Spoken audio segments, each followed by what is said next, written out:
السلام علیکم۔ آج ہم آپ کو حضرت موسیٰ علیہ السلام کا قصہ سنائیں گے۔ حضرت یوسف علیہ السلام کے دور میں بہت سارے نبی اسرائیل فلسطین سے ہجرت کر کے مصر میں آباد ہو گئے تھے، اور ان کی تعداد مصر میں اچھی خاصی ہو گئی تھی۔ خاص طور پہ جب مصر کے فرعون رمیسس دوم کا دور آیا تو مصر میں بنی اسرائیل بہت زیادہ تھے، ٹھیک ہے۔ تو جو فرعون تھا وہ ان کی کثرت سے بہت پریشان تھا، اور دوسری بات یہ تھی کہ بنی اسرائیل بت پرست نہیں تھے، ایک اللہ کو مانتے تھے، جبکہ فرعون اور اس کے درباری، آپ کو یہ بات تو بتانا ضروری ہے کہ فرعون جو ہے اس وقت کے بادشاہ، جیسے آج کے دور پہ ہم کنگ کہتے ہیں، بادشاہ کہتے ہیں، تو اس وقت کے جو دور میں بادشاہ کو فرعون کے نام سے فرعون کہا جاتا تھا، ٹھیک ہے۔ فرعون اور اس کے جو درباری تھے وہ سب کے سب بت پرست تھے۔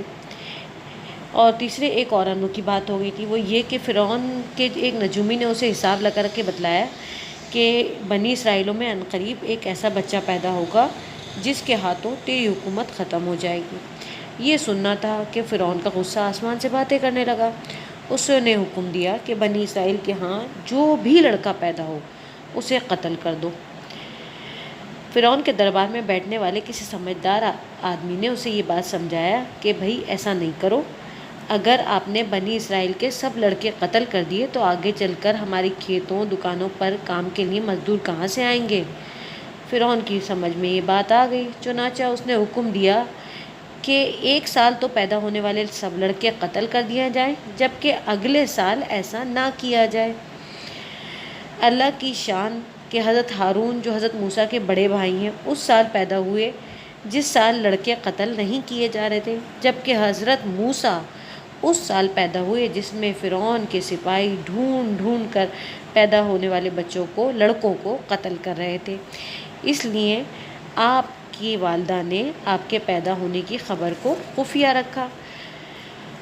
پھر اللہ نے ان کے دل میں یہ بات ڈالی کہ موسیٰ علیہ السلام، خیر ان کی پیدائش ہوئی تو اللہ تعالیٰ نے ان کے دل میں یہ بات ڈالی کہ موسیٰ علیہ السلام کو ایک صندوق میں رکھ کر صندوق کو دریا میں چھوڑ دو۔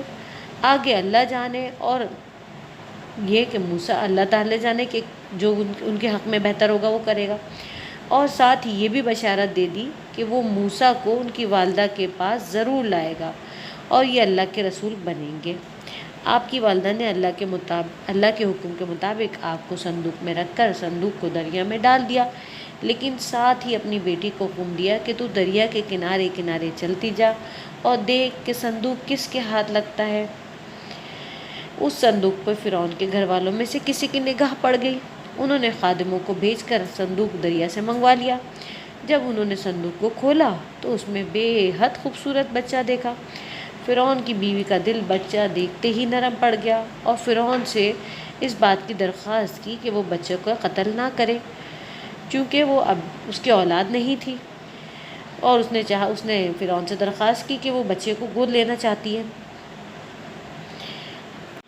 پھر خیر انہوں نے بچے کو ایڈاپٹ کر لیا، یعنی بچے کو گود لے لیا۔ اب حکم دیا گیا کہ دودھ پلانے والیاں آ کر بچے کو دودھ پلائیں۔ اللہ کی شان دیکھیے، بچے نے کسی کا بھی دودھ نہ پیا۔ سب پریشان بیٹھے تھے کہ اتنے میں آپ کی بہن نے آگے بڑھ کر کہا، میں ایک خاتون کو جانتی ہوں، شاید یہ بچہ ان کا دودھ پی لے۔ انہیں بلوایا گیا تو آپ نے فوراً اپنی والدہ کا دودھ پی لیا۔ یوں یہ بچہ دوبارہ اپنے ماں کے حوالے کر دیا گیا۔ حضرت موسیٰ اپنے ماں کے پاس دوبارہ پہنچ گئے اور وہ انہیں دودھ پلاتی رہیں۔ پھر خیر وقت گزرتا گیا، حضرت موسیٰ جوان ہو گئے۔ ایک دن آپ نے شہر میں 2 آدمیوں کو لڑتے دیکھا، جن میں سے ایک اسرائیلی تھا اور دوسرا فرعونی تھا۔ آپ کو دیکھتے ہی اسرائیلی نے مدد کے لیے پکارا۔ آپ نے آگے بڑھ کر دونوں کو چھڑانے کی کوشش کی۔ اس کوشش میں فرعونی قبطی کو ایک مکہ لگ گیا جس سے وہ وہیں مر گیا۔ یہ دیکھ کر آپ گھبرا اٹھے اور مدین بھاگ گئے۔ وہاں آپ موسیٰ علیہ السلام کی ایک بزرگ کی بیٹی سے شادی ہو گئی۔ تقریباً 10 سال بعد آپ نے دوبارہ مصر جانے کا ارادہ کیا، چنانچہ اپنے سسر سے اجازت لی اور بیوی کو لے کر مصر روانہ ہو گئے۔ چلتے چلتے طور سینا جا پہنچے اور راستہ بھی بھول گئے تھے۔ اچانک دور سے آگ کی روشنی دیکھی تو بیوی سے کہا، آپ یہاں ٹھہریں، میں نے آگ دیکھی ہے، میں وہاں جا کر آگ کا کوئی شعلہ لاتا ہوں تاکہ اس سرد رات میں کچھ تپش حاصل کر لی جائے۔ جب آپ چل کر آگے کی جگہ پہنچے تو اللہ نے آواز دی، اے موسیٰ، میں تیرا رب ہوں، جوتیاں اتار دو کہ یہ مقدس اور پاک وادی ہے، اس کا نام طویٰ ہے، میں نے تمہیں پیغمبر بنا لیا ہے، اب میری بات غور سے سنو، میں ہی تمہارا اللہ ہوں، میرے سوا کوئی عبادت کے لائق نہیں، صرف میری عبادت کرو۔ قیامت آنے والی ہے، اس میں کوئی شک نہیں، اس میں ہر شخص کے ہر فعل کا حساب ہوگا، نیکیوں کے ذریعے اس قیامت کی تیاری کرو اور کافروں کے رستے پر مت چلو ورنہ ہلاک ہو جاؤ گے۔ پھر فرمایا، اے موسیٰ، یہ تمہارے داہنے ہاتھ میں کیا ہے؟ حضرت موسیٰ علیہ السلام نے عرض کیا، اے اللہ، یہ میری لاٹھی ہے، میں اس پر ٹیک لگاتا ہوں، اس سے بکریوں کے لیے پتے جھاڑتا ہوں اور اس سے دیگر کئی کام لیتا ہوں۔ اللہ نے فرمایا، موسیٰ، اس کو زمین پر ڈال دو۔ جب آپ نے اس لاٹھی کو زمین پر ڈالا تو وہ ایک دم پھکارتا ہوا سانپ بن گئی۔ آپ سانپ دیکھ کر ڈر گئے تو اللہ نے فرمایا، ڈرو نہیں، اسے پکڑو، یہ دوبارہ پہلے جیسی لاٹھی بن جائے گی۔ پھر حکم دیا کہ اپنا ہاتھ بغل میں ڈال کر باہر نکالو۔ آپ نے ایسا کیا تو وہ بے حد سفید اور چمکدار بن گیا۔ پھر اللہ نے فرمایا، اے موسیٰ، ان دونوں معجزوں کو لو اور فرعون کو جا کر ایمان اور توحید کی دعوت دو، یعنی بادشاہ کو، اس دور کے جو بادشاہ تھے اس کو، کہ فرعون سرکشی اور تکبر پر اتر آیا ہے۔ تب آپ نے اللہ کے آگے عرض کیا، اے اللہ، میرا سینہ کھول دے، میری زبان صاف کر دے اور میرے بھائی ہارون کو بھی پیغمبر بنا دے تاکہ اس اہم کام میں وہ میری مدد کرے۔ اللہ تعالیٰ نے آپ کی یہ دعا قبول فرمائی۔ چنانچہ آپ دونوں بھائی چل کر فرعون کے پاس پہنچے۔ آپ نے فرمایا، اے فرعون، میں تمہارے پاس اللہ کا پیغمبر بن کر آیا ہوں، اللہ نے مجھے معجزے بھی دیے ہیں، شرک چھوڑ دو اور ایک اللہ کی عبادت کرو، اور بنی اسرائیل جن کو تم نے زبردستی غلام بنا رکھا ہے انہیں میرے ساتھ فلسطین جانے دو۔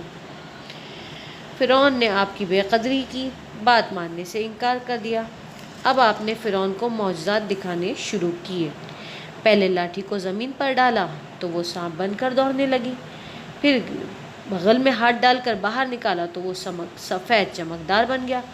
فرعون نے معجزات کی حقیقت نہ سمجھی بلکہ انہیں جادو سمجھا، اور لوگ جادو کا توڑ جادو سے سمجھتے ہیں، اس لیے فرعون نے حکم دیا کہ ملک بھر کے مانے ہوئے جادوگروں کو اکٹھا کرو تاکہ وہ موسیٰ کا مقابلہ کریں۔ فرعون نے شہر کے بڑے بڑے میدان میں مقابلے کا دن طے کر دیا۔ اس دن سارا شہر جمع تھا۔ پھر ایک طرف سے سارے جادوگر میدان میں اترے اور دوسری طرف حضرت موسیٰ نے میدان میں قدم رکھا۔